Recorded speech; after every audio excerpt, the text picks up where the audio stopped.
Afternoon, how you doing? This is Xeophobic73 channel. How you doing?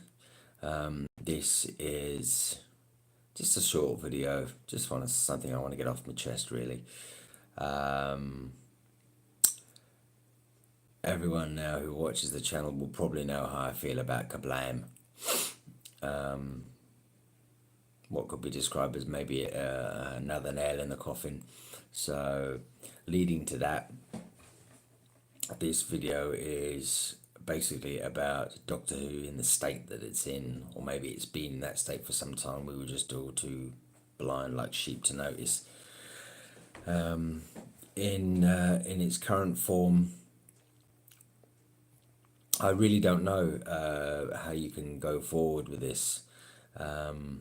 Nothing about diversity, nothing about race, nothing about this, that, and the other. All it basically is taking Doctor Who down to its basic chemical formula, been broken many times and been altered many times. But, well, I guess it comes down to the fact of the age that I am. I'm a little bit set in my classic Doctor Who waves, and don't get me then, we're not going back to rose tinted glasses times. There was plenty of issues with classic Who.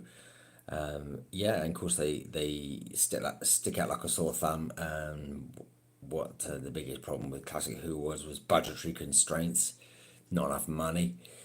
Writings, in most cases, writing was always there, because you're coming from a different era of writers, and to name but a few, you had the likes of Philip Hinchcliffe, you had the likes of Eric Saywood, even though he was more, yes, he did write, but he was more a production and script editor. Name but a few. You've got, who else did you have? You'd have some other classic writers such like Terence Dicks, or to name but a few. There's so many I could go through and talk about, but oh god, Terror Nation, like that. But I guess what I'm really trying to get at is we had it. We had the reboot back in 2005. You had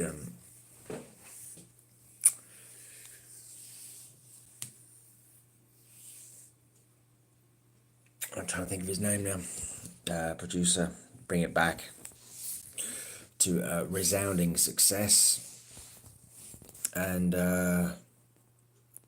it was great. You had a good crew then, and maybe we just got spoilt with Stephen Moffat writing to a certain, yeah, we did obviously if Stephen Moffat was writing, maybe that's where he should have stayed rather than take over the helm.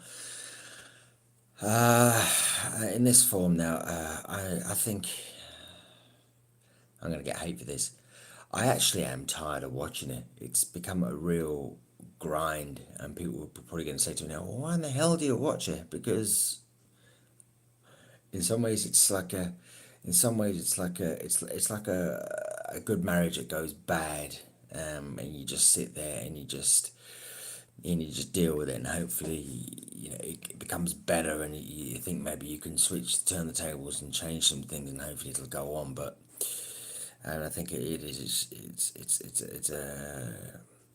it's a marriage that's just gone bad and stale, and you're just stuck in your ways, and you just want to watch it, and in some ways hope that it doesn't go tits up. And I actually recall back in 1989, in some ways now, actually going back even further, I'd say go back to 87, 88, and hoping that Sylvester McCoy's Doctor, hoping that they would introduce him a bit, he started off as sort of a wee bit silly, and hoping that it actually toned him down to be a bit more serious. Yes, and they did that. And hoping that I remember scorning at the likes of the Happiness Patrol. I remember scoring at the likes of not so much Delta and the Bannermen. Okay, it wasn't a it wasn't the greatest story, but he got a bit daft, some daft silly bits in there, but it wasn't as bad as say the Happiness Patrol. What else? The Happiness Patrol. I'm trying to think of the other one now. Four-parter from '87. Oh god, Paradise Towers, stuff like that. I mean, that was ridiculous. I mean, it was so cheap in every aspect. It's getting tired. I guess what I'm getting at the long way around is it's just tired now. You know, in some ways it does look a little cheap as well from time to time. I'm looking at it, and I take criticism from Kablam. How empty was the warehouse? Now I know they were trying to convey the fact there's only 10% humans in this big distribution warehouse, whether it was Newark and Manchester. I don't know. Sorry, Dixon's or Carphone. I get shot for that now. But yeah, Lee Mack down there, and that was it. I mean, you had a complete automated boxes, conveyor belts, which is all CGI anyway, but just a bit more hustle and bustle of people going around. I mean, have some sort of some ideology of actually, yeah, there are a few more humans around. It just doesn't look like there's budgetary constraints. It doesn't look like that. You know, they just made a set and just filled it full of one people just because it's easier to manage.